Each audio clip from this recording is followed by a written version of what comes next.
पिछले वीडियो में हम लोगों ने प्रश्न संख्या 10 तक किया था। मॉडर्न हिस्ट्री कर रहे हैं। टॉपिक है 1857 की क्रांति। 120 प्रश्न को हम लोग इस वीडियो में कवर करेंगे। स्टेट पीसीएस यूपीएससी जैसे एग्जाम का प्रिपरेशन कर रहे हैं, सब्सक्राइब कर लीजिए चैनल को, बहुत यूजफुल होने वाला है। 1857 की क्रांति को राष्ट्रीय विद्रोह अशोक मेहता और डिजराइल दोनों ने कहा था, तो सही उत्तर हो जाएगा सी। 1857 की क्रांति को हिंदू मुस्लिम षड्यंत्र का नाम दिया था जेम्स आउटरम और टेलर ने। ना प्रथम स्वतंत्रता संग्राम, ना प्रथम राष्ट्रीय तथा ना ही स्वतंत्रता संग्राम था 1857 के क्रांति के बारे में, ये कथन किसका है? तो ये कहने वाले थे आरसी मजूमदार। 1857 के क्रांति को सैनिक विद्रोह किसने कहा था? तो ये आपको 1857 के क्रांति को सैनिक विद्रोह का नाम दिया था सर सैयद अहमद खान और दुर्गादास, ट्रिविलियम होम्स और लॉरेंस और सीले, यानी उपयुक्त सभी। 1857 नामक पुस्तक किसने लिखी है? तो ये वीडी सावरकर की किताब है। 1857 भारतीय स्वतंत्रता आंदोलन का सरकारी इतिहासकार किसे माना जाता है? तो जब सरकारी इतिहासकार की बात होती है तो एस एन सेन को सरकारी इतिहासकार माना जाता है।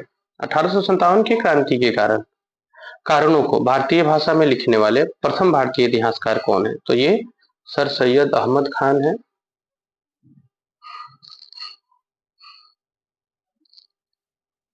प्रथम स्वतंत्रता संग्राम 1857 नामक पुस्तक के लेखक वीडी सावरकर थे। इंडियन वार ऑफ इंडिपेंडेंस नामक पुस्तक किसने लिखा था? तो ये लिखने वाले हैं वीडी सावरकर ने, और इसको लिखा गया था मराठी में।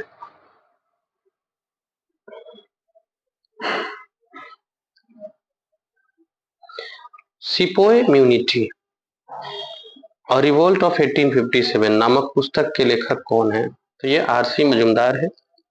द ग्रेट रेबिलियन 1857 की क्रांति के ऊपर लिखी गई पुस्तक है, ये किसने लिखा है? तो ये अशोक मेहता ने लिखा है। हिस्ट्री ऑफ इंडियन म्यूनिटी नामक ग्रंथ के लेखक कौन है? तो ये हिस्ट्री ऑफ इंडियन म्यूनिटी नामक ग्रंथ के लेखक होम्स है। कौन सा कथन 1857 की क्रांति के संबंध में सही है? ये आप स्क्रीनशॉट लेके रख सकते हैं, क्योंकि इससे प्रायः प्रश्न बनते हैं। ब्रिटेन के प्रधानमंत्री पामस्टर्न, मुगल बादशाह बहादुर शाह द्वितीय, ब्रिटेन की महारानी विक्टोरिया और भारत के गवर्नर जनरल लॉर्ड कैनिंग, तो सारे ही सही थे। कौन सा कथन 1857 के क्रांति के संबंध में सही है? सैनिक विद्रोह किसने कहा था? लॉरेंस सीले, ट्रेविलियम और होम्स। राष्ट्रीय विद्रोह डिजराइल और अशोक मेहता। प्रथम स्वतंत्रता संग्राम वीडी सावरकर। सुनियोजित स्वतंत्रता संग्राम वीडी सावरकर। तो इस तरह से हमारा जो उपयुक्त सभी है ये सही है। अगला है इसके संबंध में, इस क्रांति के संबंध में कौन सा कथन सही है? एक और मैचिंग है। बर्बरता और सभ्यता के बीच युद्ध, होम्स, सही है ये। हिंदू मुस्लिम षड्यंत्र, जेम्स आउटरम और टेलर, ये भी सही है। धर्मांधों का ईसाइयों के विरुद्ध युद्ध, रीज ने कहा था, ये भी सही है। और ना ही प्रथम स्वतंत्रता, ना ही राष्ट्रीय, ना ही संग्राम, आरसी मजूमदार ने कहा था, तो ये सारी कथन सही है। अगला प्रश्न 1857 की पुस्तक से संबंधित। प्रथम स्वतंत्रता संग्राम वीडी सावरकर ने लिखा था, सही है। Indian war of independence V D Savarkar ने लिखा था। सिपोय इम्यूनिटी आरसी मजूमदार ने, और 1857 नामक पुस्तक एस एन सेन ने। तो इस तरह से ये भी सभी जो है वो सही उत्तर है।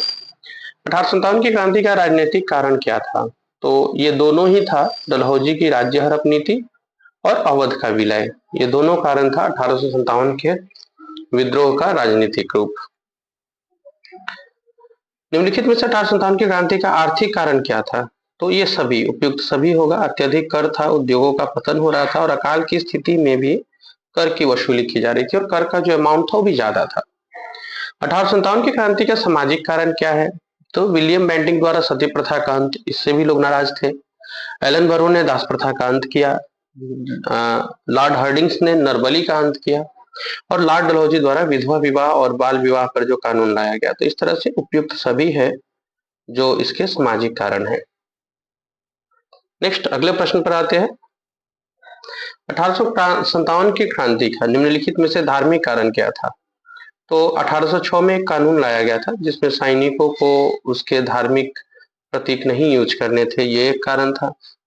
1813 का चार्टर एक्ट, जिसमें ईसाई मिशनरी को ईसाई धर्म के प्रचार करने योग्य आज्ञा दी गई।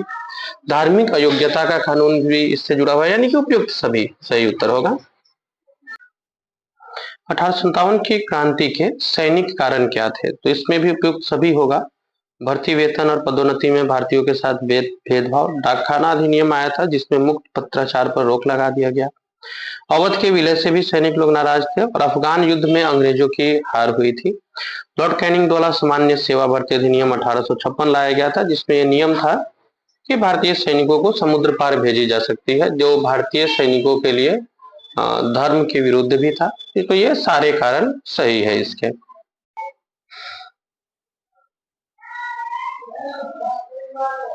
नेक्स्ट क्वेश्चन पे आते हैं, प्रश्न संख्या 33। पूरे 120 प्रश्न हम लोग सोल्व करेंगे। 1857 की क्रांति का तत्कालिक कारण क्या था, तो तत्कालिक कारण था एनफील्ड राइफल का प्रयोग, जिसमें गाय और सुअर दोनों का चर्बी मिला था। कहाँ के सैनिक ने एनफील्ड राइफल का विरोध किया था, तो दमदम के सैनिकों ने विरोध किया था। सबसे पहले दमदम के सैनिकों ने कब एनफील्ड राइफल का विरोध किया था, तो सबसे पहले जो विरोध हुआ था वो जनवरी 1857 में हुआ। बैरकपुर छावनी में गाय और सुअर की चर्बी से युक्त कारतूस पहुंची थी मार्च 1857 में।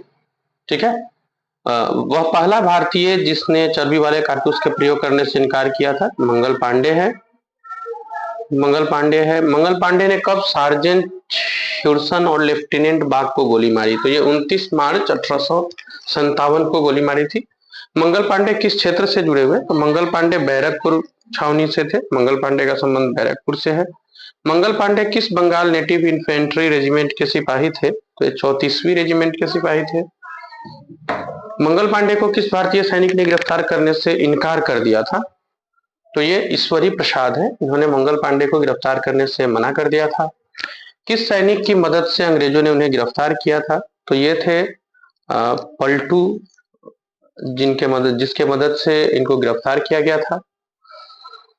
1857 के विद्रोह के निम्न वीरों में से किसने सबसे पहला अपना बलिदान दिया, तो मंगल पांडे है। मंगल पांडे जी को फांसी की सजा कब दी गई थी, तो ये दिया गया था 8 अप्रैल 1857 को।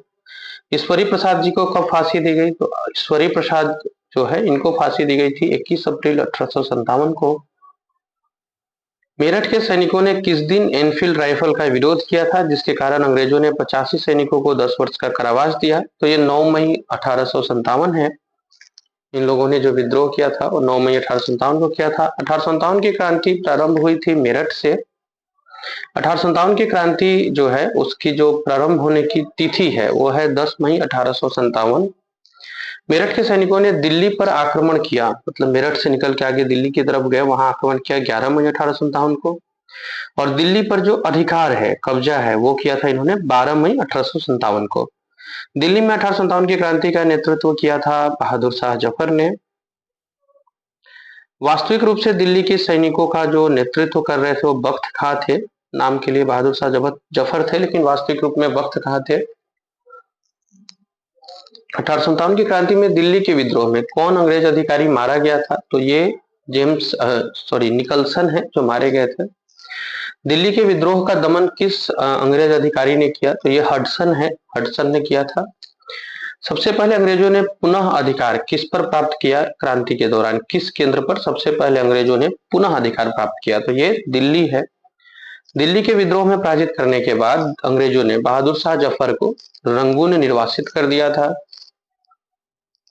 1857 की क्रांति के समय बहादुर शाह जफर ने शाह आलम बहादुर का खिताब दिया था बख्त खां को।